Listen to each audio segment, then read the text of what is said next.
Landscape harus landscape. Nggak ada formatnya nggak sih? Halo guys, Asi di sini dan ini dia ekskursi.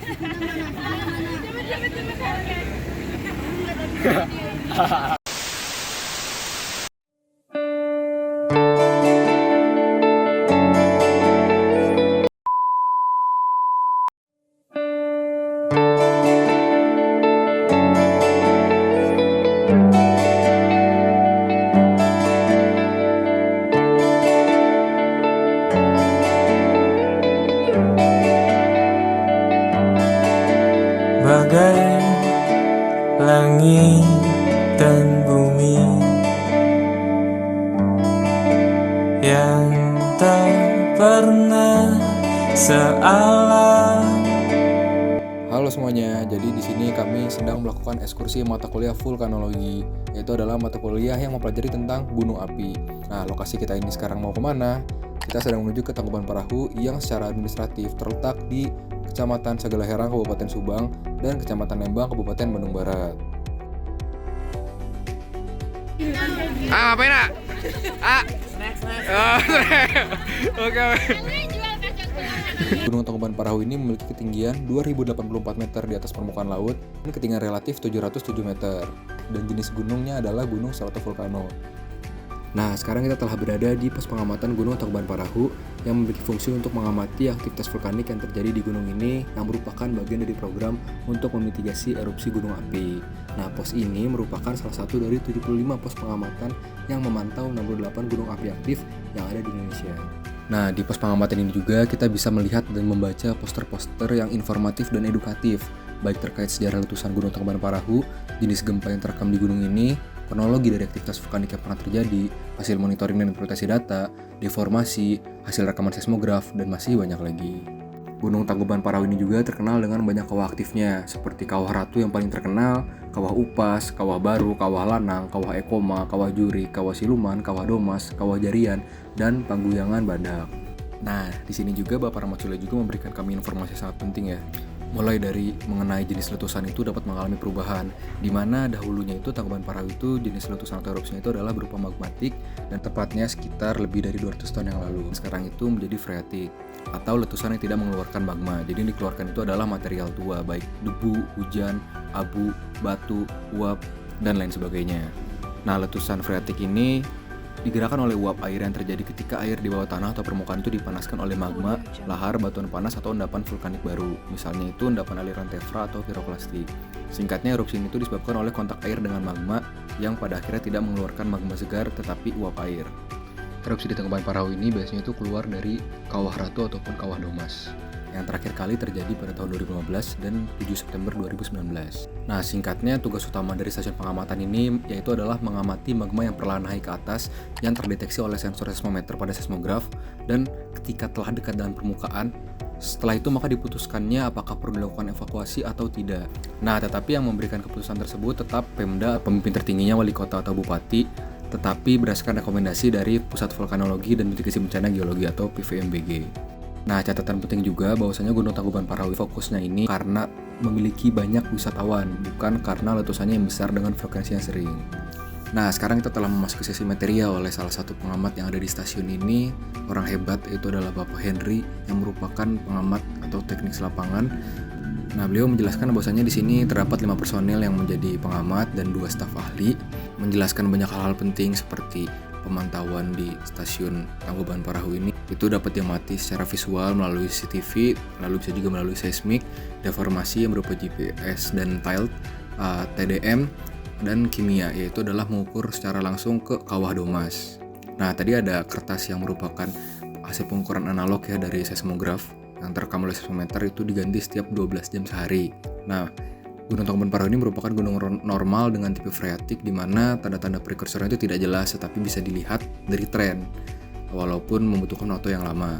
Dan di sini menggunakan 2 tipe perekaman, yaitu adalah analog dan digital, di mana ketika sinyal atau data diterima itu akan diterima secara analog lalu diparalelkan ke digital sebagai backup yang tentunya real time. Ukuran di sini itu hanya vulkaniknya saja, karena ketika mengukur gempa tektonik itu merupakan kewenangan dari BMKG, yang dimana banyaknya gempa di sini adalah gempa hembusan dan low frekuensi. Dengan kejadian pada tahun 2017 itu dalam sehari itu pernah sampai 700 event. Gunung freatik ini walaupun di data analog itu tidak terlalu terlihat, kita bisa melihatnya melalui data digital. Mengapa? Karena noise energi spektrogram itu lebih terlihat di data digital. Pekerjaan sebagai pengamat umumnya itu adalah mengumpul dan maintenance alat. Jadi sehari-hari itu menghitung, mengamati, dan standby. Untuk interpretasi dan pengolahan datanya itu dilakukan oleh orang yang berada di kantor di Bandung.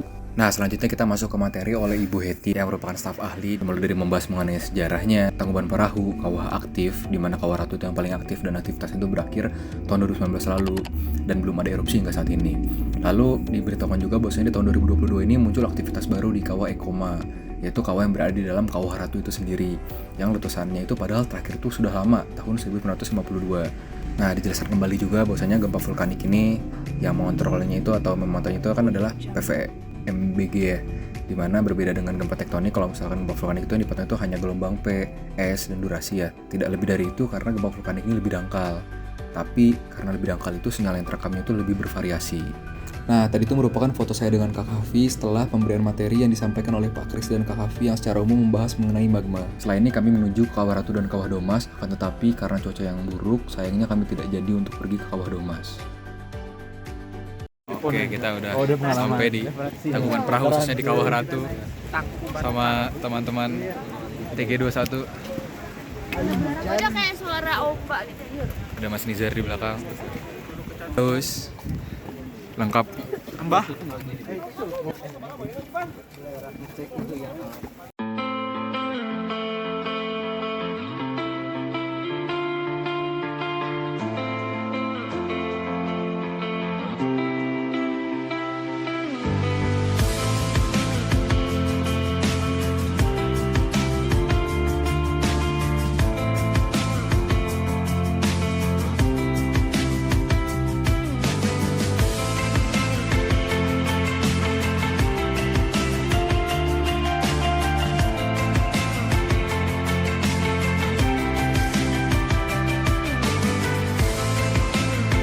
Setelah ini kami diperlihatkan terkait praktik dari alat-alat untuk memantau Gunung Tangkuban Parahu ini, mulai dari total station yang di video ini itu digunakan seperti sedang meneropong yang berwarna abu dan hijau, yang merupakan gabungan antara teodolit elektronik dengan alat mengukur jarak elektronik serta pencatat data elektronik. Alat ini itu digunakan untuk membaca dan mencatat sudut horizontal dan vertikal secara bersama-sama dengan jarak miringnya.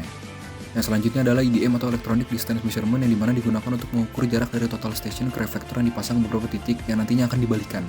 Nah, pada saat jarak semakin besar, maka akan terjadi pengembangan atau inflasi. Dan apabila jarak itu makin dekat dengan reflektor, maka akan terjadi deflasi ataupun pengempisan.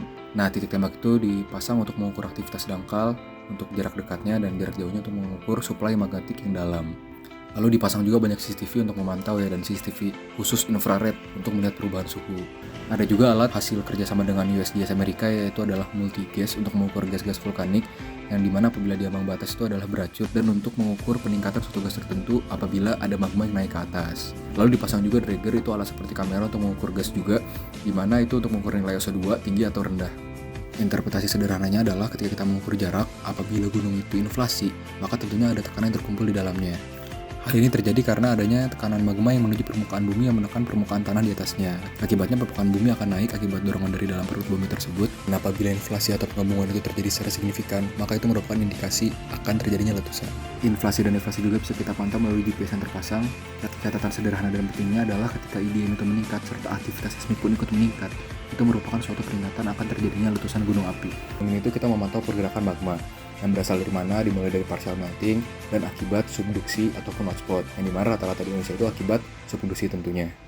Hasil subduksi atau hotspot ini perbedaannya adalah pada kandungan silika yang menyebabkan aliran fluida dan viscositasnya itu tentu berbeda. Akibat aktivitas magma yang naik ke permukaan ini itu akan menimbulkan gempa, tapi gempanya hanya gempa mikro dan berpengaruh kepada tekanan sesuai dengan rumus PV/RT, menimbulkan perubahan volume yang akan menimbulkan deformasi yang dapat kita ukur melalui GPS, deltmeter atau bahkan IDM. Datanya aja. Jadi data yang kita catat itu selain jarak, selain pengukuran DMPT, kita catat juga suhu kering suhu basah waktu saat pengukuran sama parameter.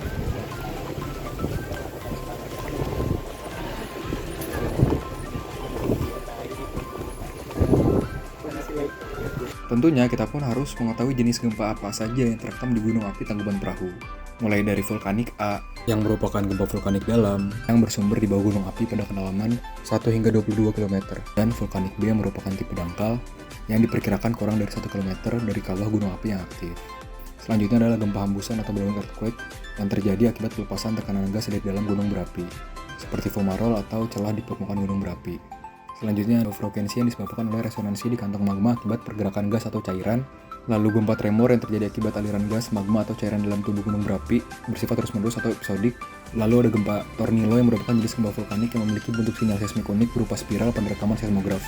Sering terjadi saat magma naik dan fluida vulkanik terperangkap dalam rongga atau saluran sempit.